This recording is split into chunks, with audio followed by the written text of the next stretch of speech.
your practice. You step away from it. One of the things Michael talked about yesterday was every 90 days kind of stepping back and looking at your target market, reevaluating your practice. I would encourage you to do that.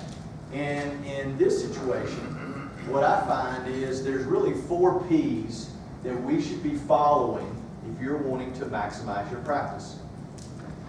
The first P stands for passion. If you aren't passionate about this business, if you aren't passionate about changing people's lives after hearing Maury's speech last night, you need to go get your pulse checked. Okay? What we do every day, and what fires me up about waking up, is an opportunity to change people's lives. Now, I'm a pretty mild-mannered person. Burton's known me for 12, 15 years. Harris known me for a long time. If you want to rile me up, okay, send me a client model. And the first thing you say after you send me that model is, Al, this is a great case. This is a $20,000 premium case. Okay? I want to strangle you. Okay? Because this is an opportunity to change people's lives. The result might be $20,000. But that's not the objective. The objective is changing people's lives, making a difference. Make sense? So you have to find out, what is it about this business that gets you excited about waking up every day? See, what gets me excited is I've been in the business for 30 years. I've probably looked at 5,000 different PS&G models of clients' financial situations. And guess what? The world out there is 0 for 5,000. I've yet to see a model for the first time, and it's perfect. So what I see is, in medical terms, it's like people are walking around with financial cancer. And I've got a process, and I've got the knowledge and ability to be the cure. That fires me up. That gets me excited. That's what I'm passionate about. Okay? Second P is people. And we talked about with Michael yesterday networking, call it marketing, whatever you do. Networking or marketing is nothing more than what you do on a daily basis to position yourself in front of the ideal clients.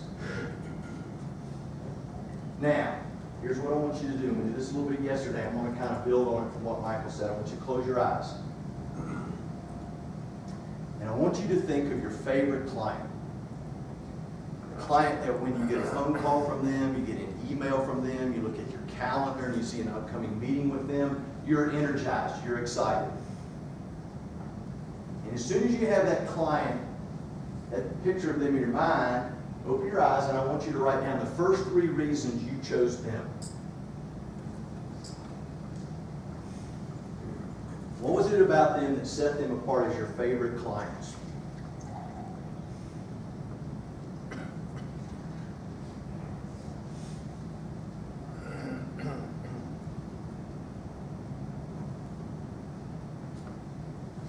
Now, this is an exercise I would, as Michael suggested yesterday, that you do on a regular basis because it should change over time. But here's the thing that I found. That when I think of my favorite clients, I look at what's on the outside and what's on the inside. Outside, when I'm meeting someone for the first time as a potential client, here's what I'm looking for. I'm looking for a married couple between the ages of 30 and 50. They own a home and they have school-aged children. That's what I can see on the outside. That fits my ideal client profile. What I use the process to discover is what's on the inside. Because on the inside, here's what I'm really looking for. I'm looking for people that are seekers of the truth. They want to know what the truth is because we get bombarded every day with financial pornography. Through the internet, through the television, through other advisors, through the financial institutions, through the government. I want people that want to say, what's the truth? Second, I want to work with people that are motivated. Wherever they are in life is not where they ultimately want to get to. And lastly, I want to work with people that love and care about their family the way that I do. So all I'm doing is I'm looking at this process as a way to weed out the people that don't have those ideal characteristics. One of the things that I would suggest is when you look at your calendar, okay, and you look at what you have going on personally, what you have going on if you've been in the business a while with your existing clients, etc., you've got a certain amount of time to bring on new clients. And what you have to figure out is how many new clients can you take on in a year. And those are very, very valuable spots. You shouldn't give them away to anybody that doesn't fit your ideal characteristics. Does that make sense? Next P. P stands for the process. For me, that's LEAP. Okay, for you, it might be something else. But whatever process it is, I think you have to decide to be the best at it. Now, for me, the reason it's LEAP is this. Again, I'm not a very good artist. But it's a process that allows me to fulfill a role. Because when I think about processes, there's really two. One is a process that provides education versus a process that is a sales process. Two very different things. Okay? Let me help you understand the difference.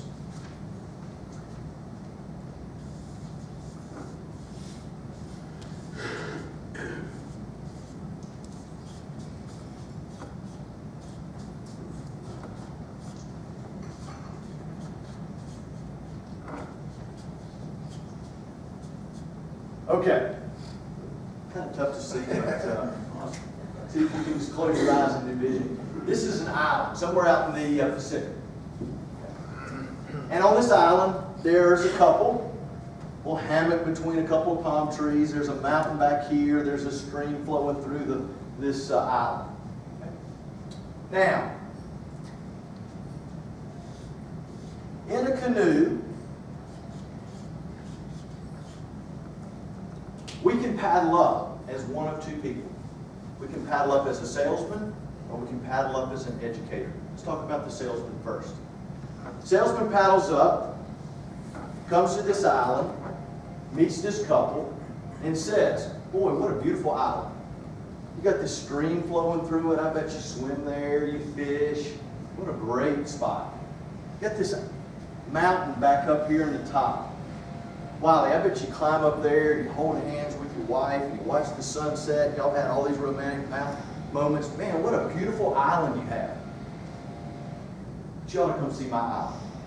It's twice as big. We got a 9-hole golf course. We serve free drinks every day at 12 o'clock. My island's just better. Don't you want to get my canoe and come?" What might the couple say? What? What? What's that? Go back to your own island. Why? I want to hear how much better you're doing than I am. Okay, so don't want to hear about it. Okay, good. What else? We're happy. We're happy where we are. Good. What else? What's that? Let's go. Let's go. Okay, good. That's good. What else? What's it going to cost? What's it going to cost? Thank you, Jake. Jonathan, thank you. What's it going to cost? What's another one? Let us talk it over. Okay, let's talk it over. Let's go talk to somebody else and see if that's a good thing. Somebody else might say, "What's the journey like? How far away is it? How dangerous is the journey?" Okay? How am I getting home? What's that? How am I getting home? Okay, good. So again, if you think about all these responses, only one of them was positive, right? Let's go. The rest of them were like, I don't know. Okay, you with me? Now, when I come up to the island as a salesman, typically what we find is I've got to go to 10 islands to get 3 people, to get 3 of the couples to get in my boat to go get one of them to transition. Make sense? Okay? Now, all I'm going to do is I'm going to change the process from sales to education. And I'm going to pile up to this island as a scientist. And as a scientist with this couple, we go around this island and we do some tests and some studies. As much as you love swimming and fishing in this stream, our tests, our scientific results indicate that there's a fault line at the base of this stream you didn't know about. And our tests and our studies show that in 10 years there's going to be an earthquake and that part of the island is going to fall off into the ocean. And we go here and we look at this mountain back here, and our scientific studies, the results indicate that there's a dormant volcano under the surface you had no clue existed. And in 25 years there's going to be an eruption and the whole island's going to be covered in lava. So you know all the things you knew positively, but as a scientist, I helped you understand the risk and the problems of staying on this island. Now, if I have an island that we can get to safely, that doesn't cost more, that doesn't have these problems, would you want to get in a canoe and go see what it looks like?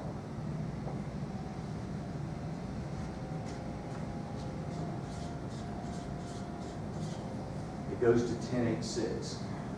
And I simply go to the island as a scientist.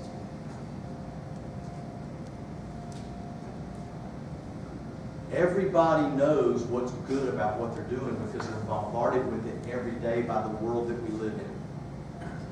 But what you have to understand is everything a client is doing financially has its advantages and also has its disadvantages. And what I find is clients that I work with don't understand the disadvantages, the problems, the concerns, the costs. And once they do, they're not as convicted to stay doing what they're doing. They're looking for something better. Does it make sense? So this is the process that I use. It's a process of education. So that the clients can have full disclosure, which is, I believe, what they deserve.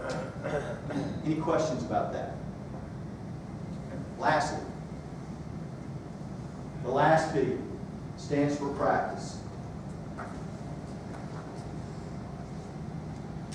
How is your practice set up? You have special talents. You have special gifts. You have things that give you the ability to charge $1,000 an hour as an advisor. You're probably compensated at a rate of $1,000 an hour. You also do things in your practice that are things that are worth $8 to $10 an hour. You've got to get the $8 to $10 hour task off of your schedule. Every leading producer that I work with and talk to around the country has set up their practice like a surgeon. They walk in on Monday morning, the patient's asleep, they're sitting there waiting for surgery, they come in, they pull out the file, they look at it, all the materials are out, someone's there to assist them, and they do their surgery. And before the patient's even awake, they're in another operating room getting scrubbed up to work with another patient. They may do 3 or 4 surgeries a day. You know why? Because that's what they're most gifted at. When I talk to advisors who are struggling, part of it is that they're trying to do everything versus delegating. Roz talked about it yesterday. If you're going to be a high-performing executive in the business that we do, you can't do everything. You've got to delegate. Does that make sense? So, one of the things that I would challenge you to do is step back and look at your practice. Are you passionate? Are you working with the right people? Whatever process you're using, are you trying to be the very, very best at it?